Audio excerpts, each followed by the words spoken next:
Oh boy, it's time to talk about Fazbear Frights again. Yeah, we got a new book of Cliffs, which somehow, again, there were copies out early in some stores, and I, again, ordered my copy from Amazon, which never has early copies, so I don't know why I keep doing that. But either way, I've read the first story, and I'm pretty excited to talk about it. But first, only a small percentage of my viewers are actually subscribed.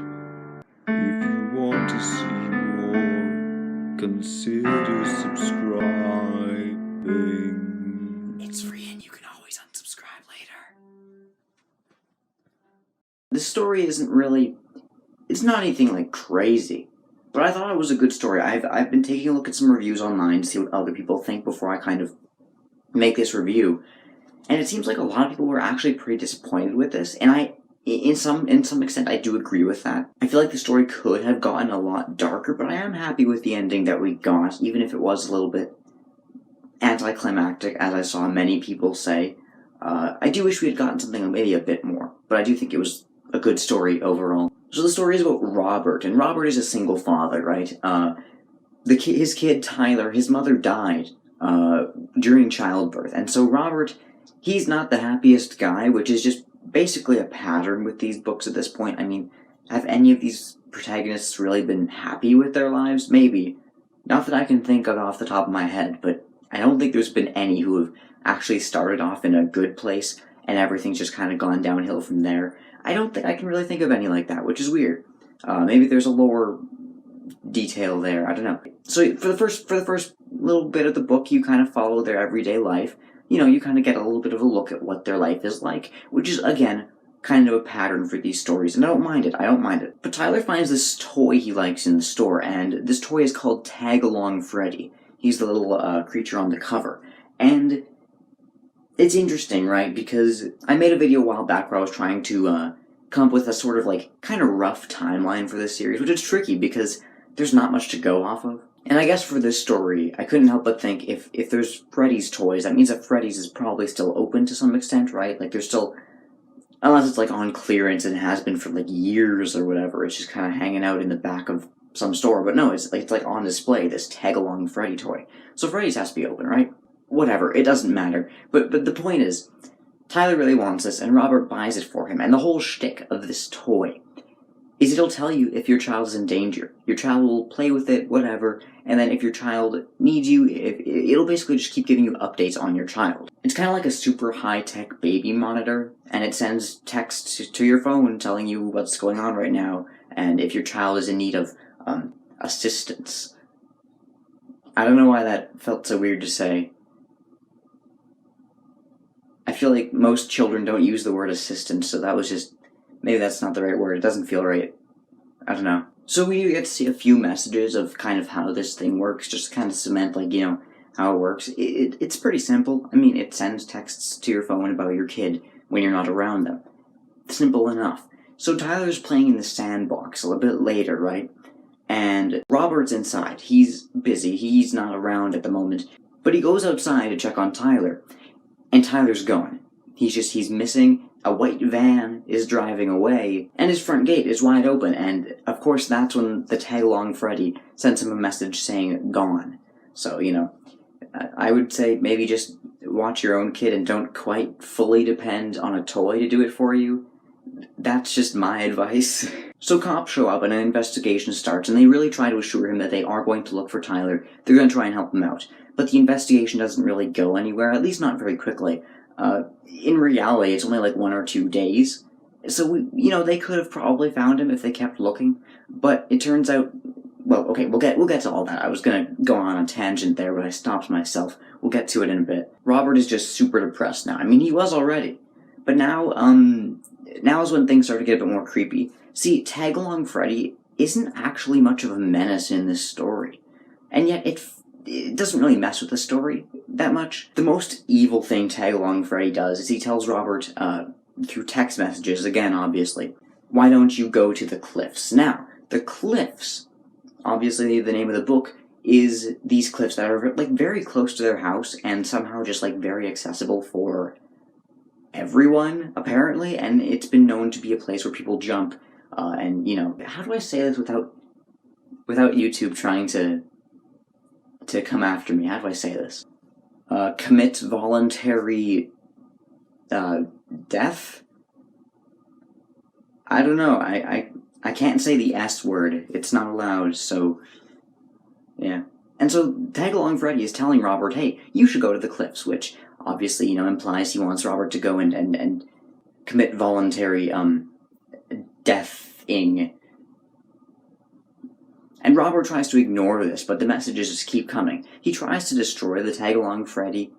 He literally tries to set it on fire at one point, and at one point he tries to run it over with his car. And it doesn't work, he just keeps getting these messages. And towards the end, you know, this happens for a little while, and then he decides, okay, he is gonna jump. He is going to. He goes to the cliffs, and he's about to. And this is kind of where the story's moral sets in, which I think is something that's good for this story. This is definitely a story that I would say needs one, even if it doesn't really go as dark as it could. It's good that it does put this moral in here, because with, like, the subject matter, I think it's important. And Robert remembers his family. He remembers that they would not want him to jump, and he decides that, if anything, if just for them, he's not going to, and he's going to keep going, and he decides he's not going to jump. That's when he hears Tyler's voice, and he sees Tyler down below in the cliffs, in one of the little hole things in the what are those called? Whatever. He sees Tyler down there. He goes down to get Tyler, and it's a happy ending. Tyler's thirsty. They get him some water. They go and they walk on home, and it's a happy ending. Can you imagine, though, if, like, at the very end of the story, after that, like, really close call for just kind of everyone, if, like, the last sentence of the story is, like, they walk home, and then Tyler slipped, and oh, there's the end of the story, and done. That would be just really dark and awful, and I would hate it, but at the same time, I kind of wonder what the fans' reactions would be if that happened, and I kind of want to see it. Is there something wrong with me for wanting to see the fan base's reaction to, like, that? If it got, like, a super bad ending after everything's turned out to, like, be fine, and then all of a sudden Tyler just slips and falls? Is it wrong that I kind of wondered what would happen to the fan base if that happened? Anyway, that's the end of the story. I know, again, a lot of people have said this was, like, just not really their favorite. I've read some non-spoiler reviews, and apparently the book just keeps getting better from here, which is great, because I actually kind of like this one. I think there's probably going to be a lot of people who take a look at, like, the father-son dynamic here, and the missing mother, and maybe try and connect it with, like, the Afton family. This isn't really the type of story where I think that really should happen. If you want to take a look here, like, by all means, go ahead, but I don't think that this is really meant to be, like, a metaphor or anything, like some past stories happen. Like, just because it's a father and son, you know, like, there's not really any connections between this father and William. Maybe Henry, I could see. Henry and Charlie, maybe. But again, that's a bit of a stretch, and I'll probably end up thinking of that a bit too, but I don't think that we really need to take a look at that, because this story doesn't really feel like it's connected to any of the overall lore. I don't know, it might be, but, like, I feel like it's just a one-off thing. I don't know. I'll take a look anyway, see if I can find any, like, hidden secrets. I already have been to some extent, but haven't come across anything interesting so far. We'll see. Anyway, that's really all I have to talk about for this story. There's just not much lore actually here that I can find just yet, but I've heard the other two stories get pretty interesting, so I feel like those are going to be where I really, I'm a bit scared to find out what happens in those, but at the same time I'm really excited, and the epilogue I've heard, somehow I haven't heard any spoilers for the rest of this book yet. Usually I would have by now, but I've heard the epilogue is pretty crazy, so hey, let's find out. Anyway, thank you guys for watching this video. Let me know your thoughts in the comments. I say this every time, but it's actually, I love to hear your guys' thoughts. And yeah, that's really all for now. Thank you once again, and I will see you next time. Bye-bye.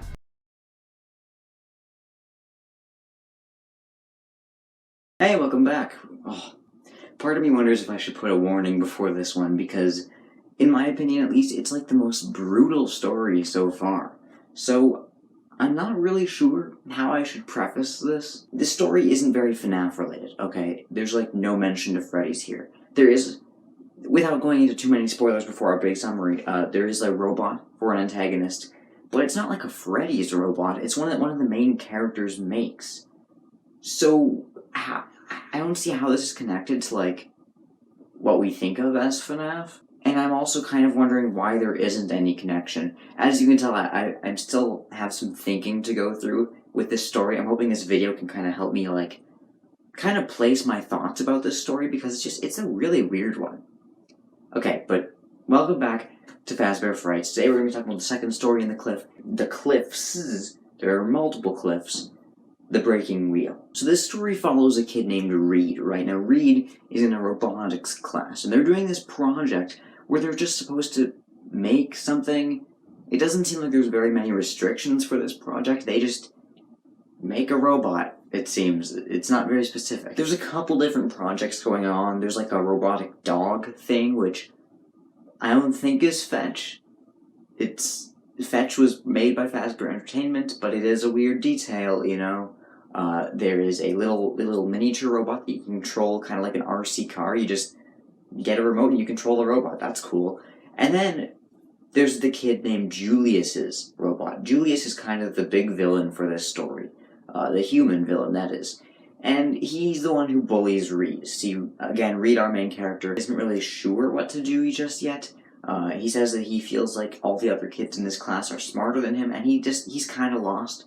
But Julius is the kid who bullies him, and just basically everyone else. And what Julius is doing is he's making an exoskeleton, you know, like an endoskeleton, only it's on the outside, so it's an exoskeleton. And this is something that any human can just walk into and wear this robot suit.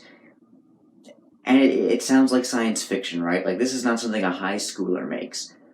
But apparently it is in this universe. I guess anyone can just make a robot in this universe, whatever, it's cool. Now, Reed has two friends that are mentioned in this story. There's Shelly and there's Pickle. Yes, his name is Pickle. Actually, I believe his full name was, like, Dillian or something. Dill, like, you know, Dill Pickle. And so they call him Pickle. I don't know. You get used to his name, though, don't worry. And Julius literally goes and trips Pickle and breaks his nose. And this is just... you're kind of starting to realize already how awful Julius is, which makes it a bit hard to feel bad for him when, you know, the later parts of the story come. Just saying. And Reed, even though he usually wouldn't do this, decides to confront Julius about this. He goes up to Julius and he decides he's going to put him in his place.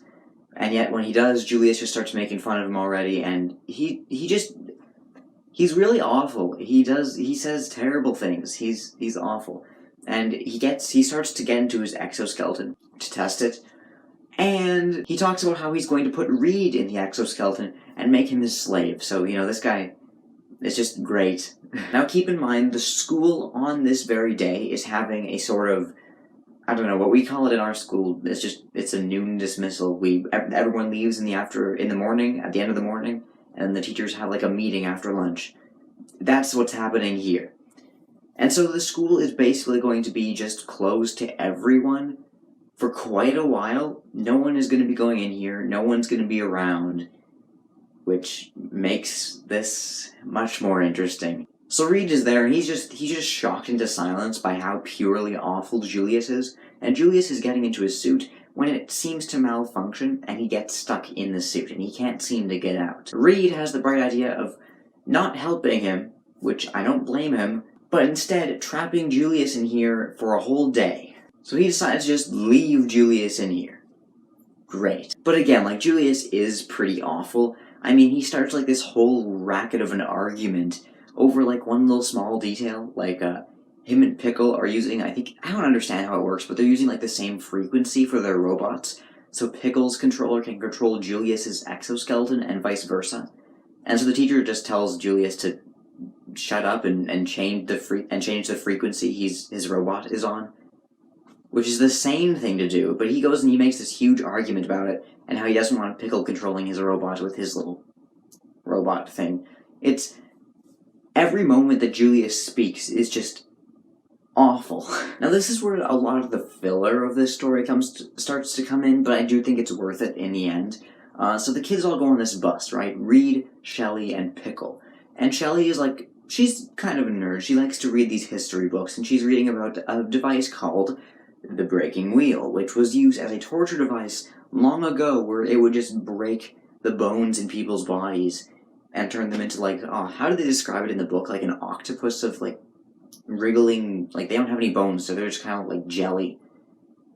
Really gross stuff. And Reed is now, he's thinking about what he did to Julius, because Julius is stuck in this thing where he can't move, and he thinks, wait, am I torturing Julius? And I mean, yeah, he kinda is. And now the guilt starts to set in, right? Now he's starting to think, okay, maybe that was a bad idea. And I agree, it probably was. I don't think that Julius didn't deserve it, but it was still a bad thing to do. And Reed decides, okay, I will leave him in there for now, because the school is probably locked up by now anyway. But tomorrow, I'll go and I'll get him and I'll take him out of there and run away before he can murder me. Now, there's a bunch more filler in this story where it's just this over and over again. It's Reed kind of sitting, because he goes to these siblings' house, Shelly and Pickle's house. He goes there, and he's kind of hanging out with them. He's thinking, hey, this was a really bad idea. Now, Shelly and Pickle's brother, Ori, is playing with the robot that Pickle made. It's like a little miniature thing, and he's just playing with it with the remote. But then something disturbing happens. Reed realizes, hey, wait a second. Pickle's robot and Julian's exoskeleton use the same frequency, and Julius hasn't changed it yet. Which means Ori could be controlling the robot right now, and could also be controlling the exoskeleton, and Julius might be in an incredible amount of pain. But Pickle assures him, because Reed doesn't tell Pickle his suspicions, Pickle doesn't even know that Reed put Julius in the suit, but Reed kind of asks Pickle, hey, how far does that remote reach? And Pickle's like, oh, maybe a few houses or so. And Reed thinks, okay, that's not far enough to reach the school, right? Julius is still trapped, but he's not, like, being, flailed around the room by Ori's remote, right? But he can't shake the thought that Ori might be controlling Julius's exoskeleton right now. And the thing is, Ori is making the robot do all kinds of things, like making its arms move in unnatural directions that for a human would probably break their limbs, making the legs go all wrong, like...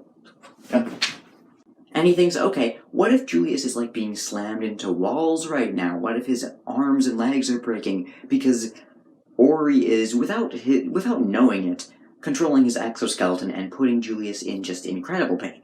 And this is the interesting part, right? See, Shelly is making this model for another one of her classes, where it's a 2-scale model of her house, right? It's her house, and it's, like, perfectly replicated, and it's, like, I don't know, it doesn't say how tall it is, but it's basically like a dollhouse size, it's big enough for the robot to get in. And Ori decides, hey, he's gonna bring the robot, he's gonna put the robot inside the house, and he's gonna start playing around with it inside the house. So he accidentally crashes the robot into the wall of this model house, and right as that happens, Reed hears a crashing outside. Now, a few more interesting things like this happen as Ori is playing with the robot inside the house, having a good time, and more crashes can be heard around their house, the real house, the, bigger version of this small house. Now, Pickle and Shelly literally don't care. They think it's probably just the wind. Yeah, classic excuse. And they decide, hey, they're gonna get some soda. Now, Reed is like family to him, and he says he doesn't want to go because he is terrified that could be Julius out there. And he tells them, okay, you guys can go and get some soda. I'm gonna stay here. And so they do. And he does. And as soon as they leave, basically, Reed decides, okay, I need to find out if that's really something out there. He goes upstairs, he looks out all the windows, and he's looking around to see if, like, Julius and his exoskeleton are out there. If Julius's face is, like, battered and bruised and broken, and his arms are all broken, and now I see why they changed the name of this book. This book was actually originally named The Breaking Wheel, like this story. Now it's The Cliffs. That might just be because of how purely awful this story is. Maybe they decided to change the name to The Less Awful Story. I don't know, that's just my theory. So Reed does some searching around. He decides he needs to confiscate the controller Ori used, but he can't find it. So he decides, okay, I'll get the robot he used, so he can't control it anymore. And he finds the robot inside this little model house, and he realizes, hey, inside this model house, there's actually another model house inside that house. It's like houseception, and it's kind of cool. Shelley actually put like a lot of detail into this house. It's a perfect replica of the real thing, with another perfect replica inside this model, if that makes sense. And he's like, hey, that's pretty cool. And behind this miniature house, inside the miniature house, he finds the robot, and he finds it behind this house. I'm going to repeat that. The robot is hiding behind the miniature house. Do you see what I'm getting at here? Yeah, and as soon as he finds this robot, Julius and his robot, his exoskeleton, jump out from behind the larger model house and attack Reed. And now we actually get a look to see that all of Reed's fears were perfectly right. He was right to be afraid because Julius is really, really messed up. And he is very, very dead. Very. At first Reed wonders if he's alive, but no, his face is pulverized, his arms and legs are broken. It looks like he's been smashed into a wall 100 times when Ori was using the remote. He's dead. He's dead. And yet, the suit is still moving. How is that? We will see. Now this is the fun part. Julius rips out Reed's heart and throat, attaches Reed to him and to the endoskeleton, and then Ori and Pickle and Shelley come home, and Ori asks if he can use the remote again, and the robot. Pickle says, yeah, sure, whatever.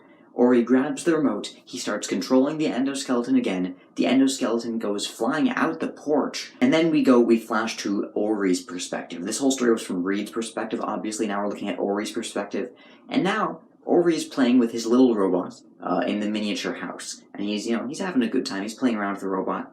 He's making its arms go, flying back farther than any human's arms should go. He's making the legs go, like, all the way around the back of the body. He's twisting the necks around, fun stuff. All while Reed is outside doing the exact same thing as he's attached to Julius, attached to the exoskeleton. And that's how the story ends. As you've probably noticed, this is a really weird story. It's not normal. Not only does it have no mention of FNAF, I mean, the robot in the story is made by just some teenager, as I mentioned before. But it's a really interesting concept, and it's much more gory than most other stories we've seen so far as well. Like, it's weird. I don't know what to say about this story. I feel like there might be some lore hints here. I'm not sure what. There's the typical idea of a robot taking over a human, and then there's the question of, Julius died, and I saw a lot of people confused about this on Reddit, right? Julius died, Reed makes sure that he notices that. And yet the robot is still moving as if he's alive and controlling it, so how does that work? And what I think is going on here, and what most people have kind of figured out, is that Julius is probably possessing the exoskeleton. He probably died and is now in control of it and looking for his revenge, and that seems to be what's going on here. It was a good story. This is probably my top 5 favorite stories in the series. It's a controversial one, I know that, but I really liked it. I don't know why, I really enjoyed this story. It's really awful and fun. I don't know what to tell you. It's a good story. I feel like I shouldn't have that opinion, but that's, I don't know. I know it's a controversial story. I don't like the next one though, by the way. He Told Me Everything. I've already finished it. Not my favorite. I'll get to that. And I know there's a lot of people who loved that one, so the comment sections of these videos might be very, very fun. This is why I drink. Actually, that was empty. I need to get some new water. Alright, thank you guys for watching. Let me know if there are any, like, obvious lore hints here that I'm just completely missing. Because I probably am. And just let me know what you thought about this story in general. Did you like how gruesome it was? I did. And I also didn't. It's kind of a mixed bag with my opinions on this story. And yet, it's probably one of my favorites. It's just good in an awful way. It's terribly gruesome, and that's what I like about it. Anyway, thank you all for watching, and I will see you for the third story, He Told Me Everything, as well as the Stitchwraith teaser, which is crazy. I'll see you there. Bye-bye.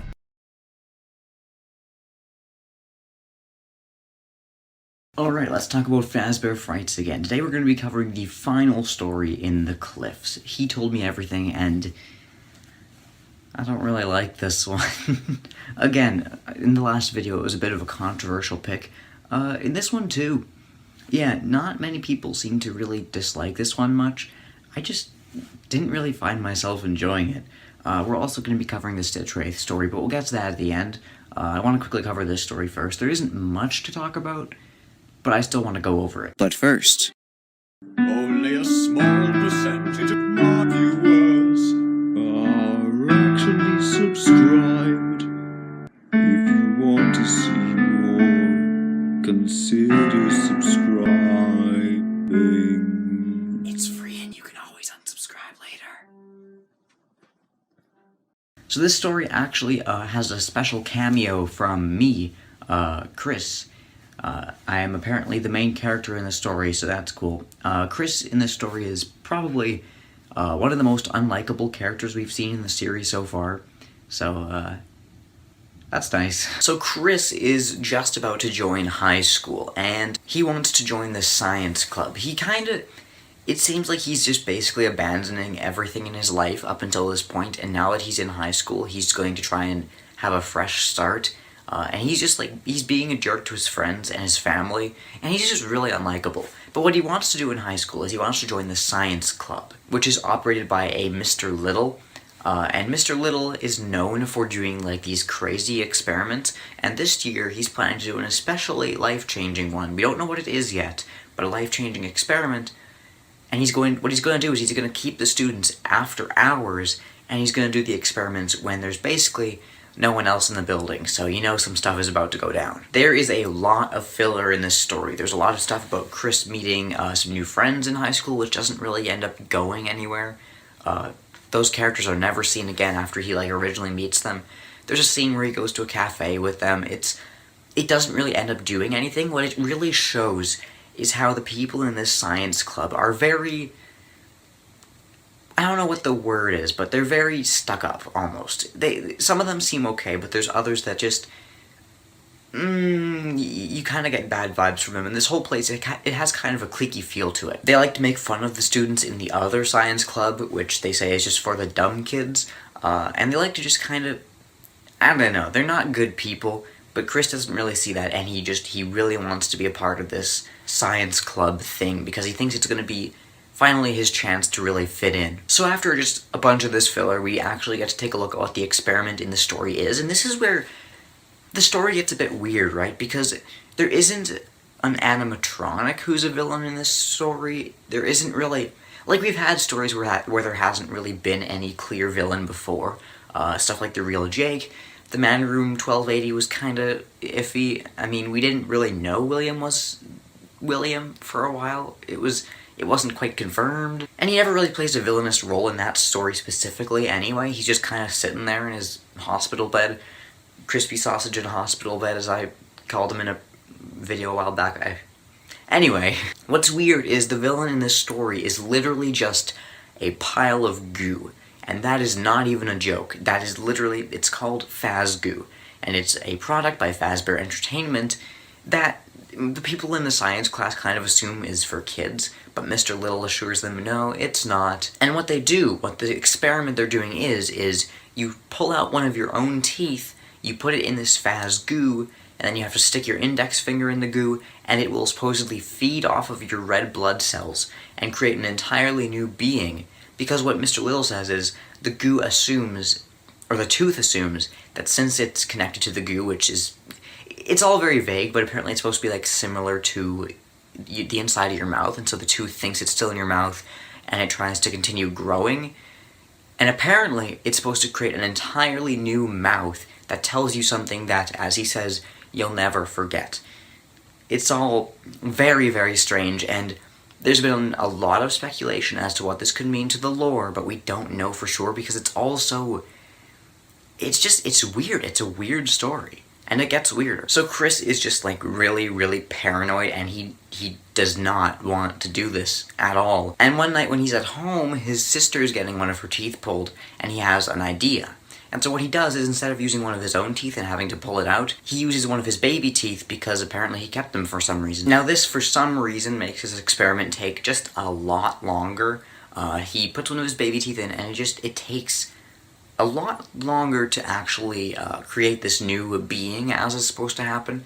And all the other students leave the building, right? They all leave long before his experiment is done, and before they leave, they tell Mr. Little that he told me everything. Well, if they're a boy, that's what they say. If they're a girl, they say she told me everything, but, you know, it's the name of the story, whatever. And so now, the question is, okay, who told them everything? Supposedly the new being they made out of their own tooth, but what were they told? That's the question. Chris takes a few naps, and each time he wakes up, this creature starts to form a little bit more. It's made of the pink goo, and it slowly starts to resemble him. First it starts with the torso, then it starts to grow a head and limbs, and he's really freaked out by this, and he wants to ask Mr. Little if something's wrong. So he tries to sort of sever the cord between his index finger and the goo, but that starts to strangle him for some reason, and he can't seem to sever the cord, and he himself actually compares it to almost like an umbilical cord.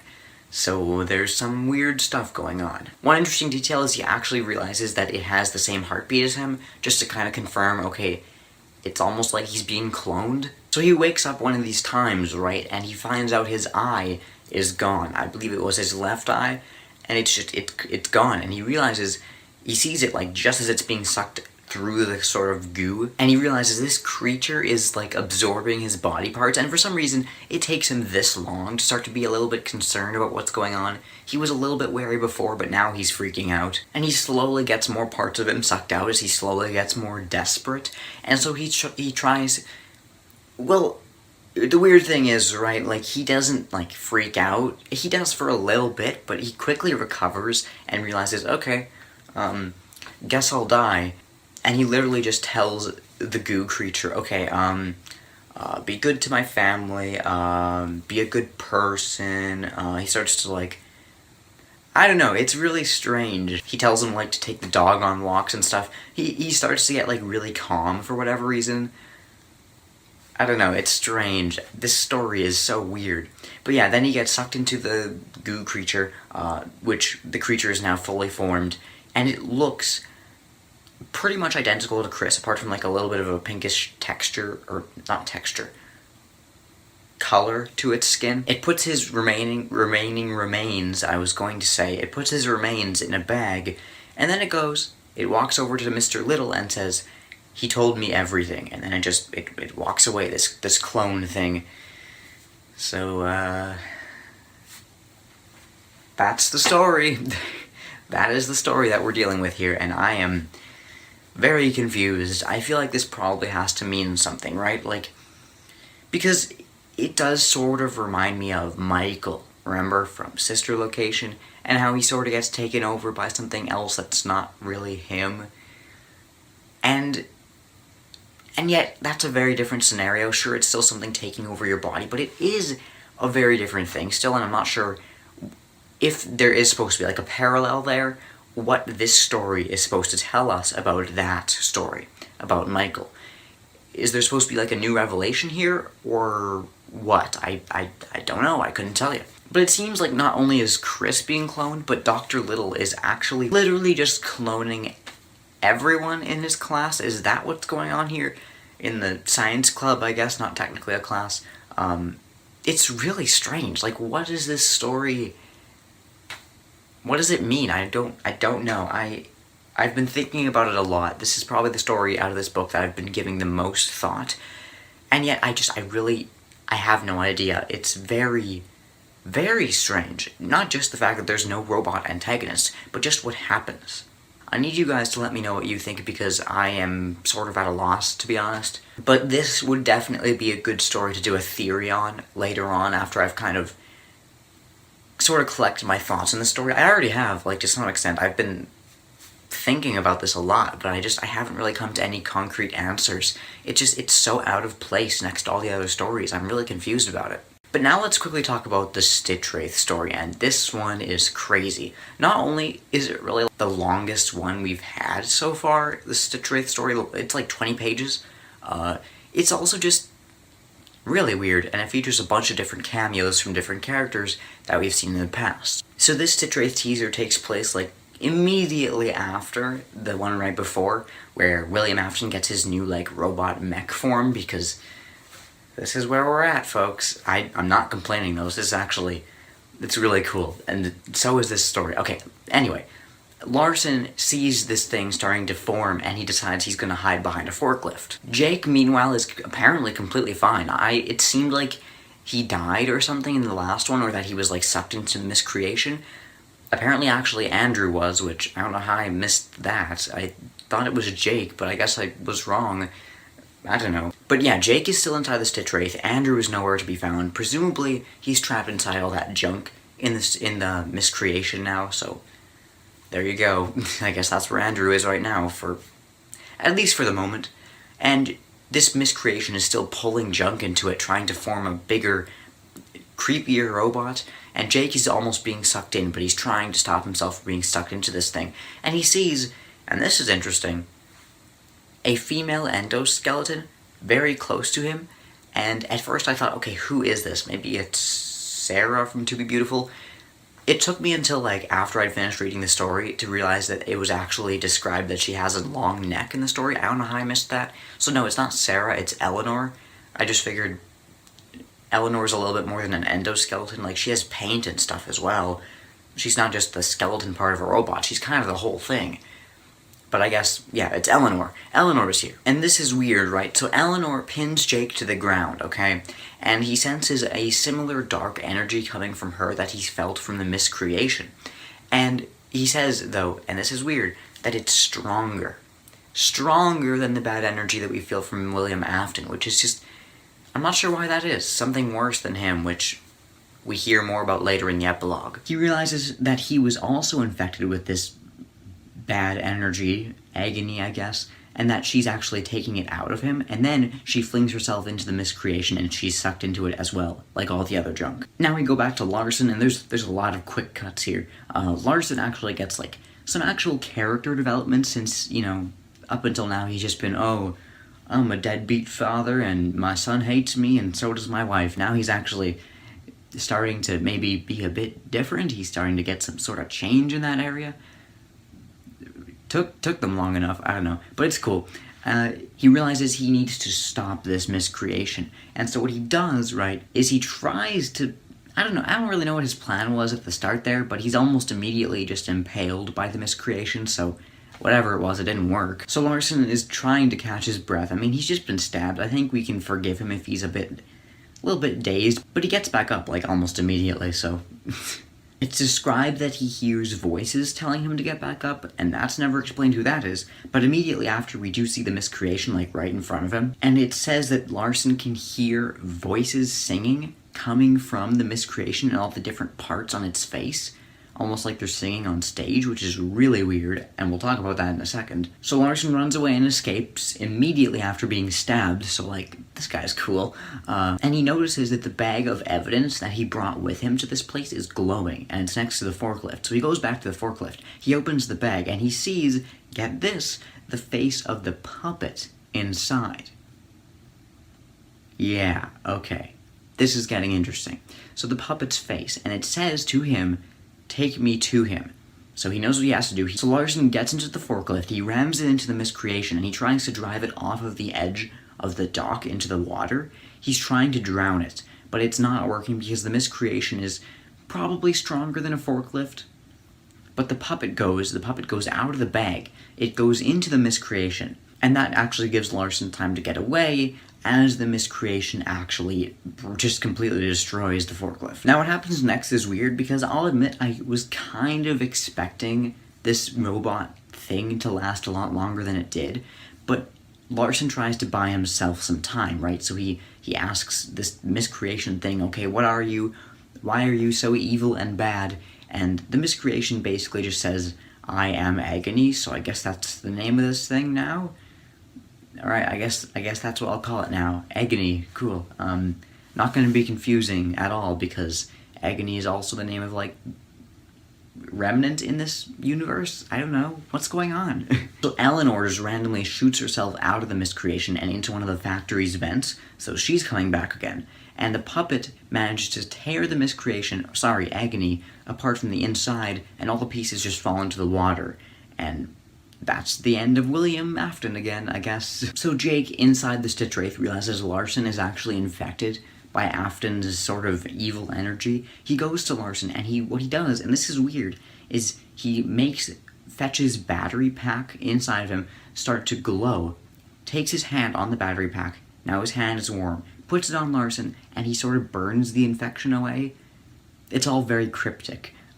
Then he hears police sirens and he runs away. And as he's running away, he realizes that there may have been something else inside the miscreation, sorry, Agony, because Afton seemed to be very weak. He didn't seem to be as strong as he used to be. And that makes him think there's something else inside there. And with that realization, the epilogue ends. So there's quite a bit to unpack here. I mean, it looks a bit confusing at first, right? But I think we can kind of piece together what's going on here. It's, once again, this kind of representation of the battle between the light energy and the dark energy, and we can kind of see it in the miscreation, in Jake, in the puppet. It's like giving this very clear show of the fact that there's good and there's bad, and they're fighting, and Larson's just kind of in the middle of it. All the singing voices in the miscreation are just all the other robots that were sucked into him and all the agony inside of them. The glowing puppet, while I can't explain how the puppet is back, apparently it is, and the glowing coming from it is the light energy. It tears the miscreation apart, which means the puppet is apparently gone again. A lot happened, but none of it is really unexplainable for now, except for, like, the very end, where it's revealed there's something else inside of Agony. And I don't know where it really is now. Is it still at the bottom of that lake? Is someone gonna have to go and get it and make sure it doesn't hurt anyone? Maybe it was Eleanor, but I don't think so. She seems to kind of be, I don't know, something else. I'm not really sure why she showed up. I'm not really sure why the puppet just showed up just to kill him and then go away again as well. That seemed a bit unnecessary. They could have probably killed it off in a different way, but nope, the puppet shows up for like 5 seconds and then it's gone again. Cool. Overall, though, I did like this story, and I'm really, it's a shame because now I'm really excited for the next book, which is coming out, I believe, in 2 months, like normal. Is that correct? May, I think? Yeah, I think it's May. I don't know.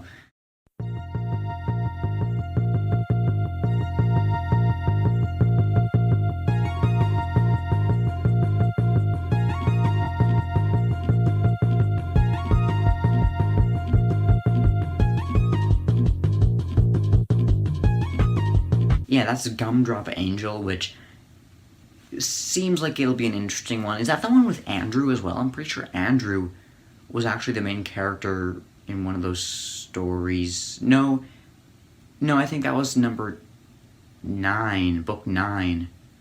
I don't know, there's too many of these. I can't keep track anymore. But I'm excited to see where this goes from here on out. Thank you all for watching, once again, and I will see you in future videos, I guess. Unless you don't care about my other videos, that's fine. That's cool. That's fine. Anyway, yeah. See you soon. Bye-bye.